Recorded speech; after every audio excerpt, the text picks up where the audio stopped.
Bonjour, nous sommes à Saint-Malo au départ de la route du Rhum qui sera donnée le dimanche 6 novembre. Mais à l'arrivée en Guadeloupe, à Pointe-à-Pitre, il n'y aura qu'un seul grand vainqueur. Un seul grand vainqueur, mais 6 classes et donc 6 vainqueurs potentiels. La rédaction du Télégramme a joué le jeu des pronostics. À vous de juger, c'est parti.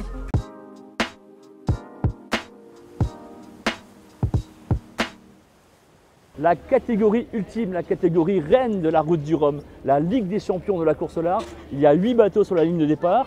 Nos pronostics, en numéro 1, Charles Caudrelier, c'est sa première route du Rhum, mais il a un bateau, c'est la référence des ultimes. Il a surtout bénéficié de l'aide et de l'accompagnement de Franck Hamas, qui est une référence dans la course au large.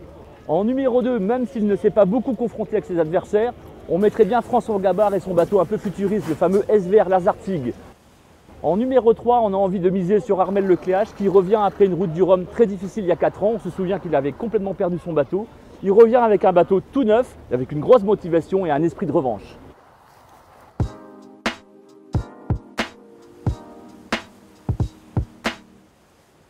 Parlons maintenant des IMOCA, les bateaux du Vendée Globe.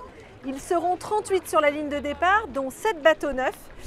Mais Charlie Dalin, qui partira sur son Apivia avec lequel il a terminé deuxième du Vendée Globe, il sera bisu, mais sera le grand favori de la course puisqu'il a gagné toutes les courses en solo de la saison. Il faudra quand même qu'il se méfie d'un Thomas Ruyant, vainqueur en 2010 en classe 40 et qui aura très envie de doubler la mise. Les bateaux neufs ne les laisseront pas faire, que ce soit Jérémy Bayou, Kevin Escoffier ou encore Paul Meillat, tenant du titre. Ils auront tous envie de faire une belle course et d'essayer d'aller attraper les 2 premiers.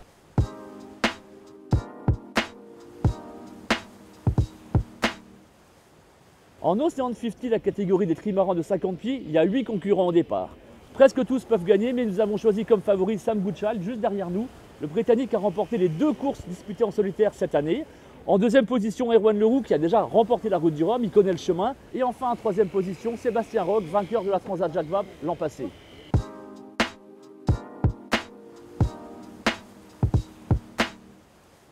Autour des classes 40, des monocoques un peu plus petits que les IMOCA. Ils seront 55 sur la ligne de départ. Corentin Douguet a gagné la première course en solitaire qu'il a faite. Il a aussi trusté les podiums et sera un des grands favoris de cette course. Il faudra qu'il se méfie pourtant de Johan Richaume, le tenant du titre qui partira sur un bateau tout neuf. Et pour la 3e place, ils seront une dizaine à pouvoir y prétendre. S'il faut en sortir un, nous dirons Xavier Macaire qui a remporté la Dream Cup.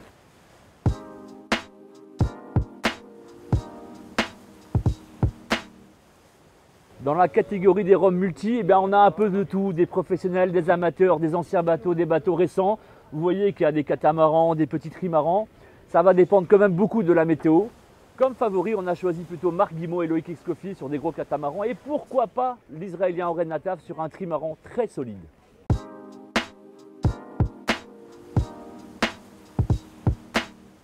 Et on finit par les Rhum Mono, cette classe qui mélange anciens professionnels et amateurs éclairés. Si l'ancien bateau de Michel Malinowski pourrait créer la surprise, mon favori est bien Jean-Pierre Dick, le Niçois, qui revient à la compétition en solitaire après 4 Vendée Globe. Il a toutes les qualités et les moyens pour remporter cette route du Rhum. Mais en fonction des conditions météo, Catherine Chabot ou Fabio Gennari pourraient se faire une place au soleil. Voilà, nous on s'est mouillé, mais vous le savez tous, la voile est un sport mécanique. Et avec les aléas météo, nous verrons à l'arrivée si nous avons eu tort ou pas.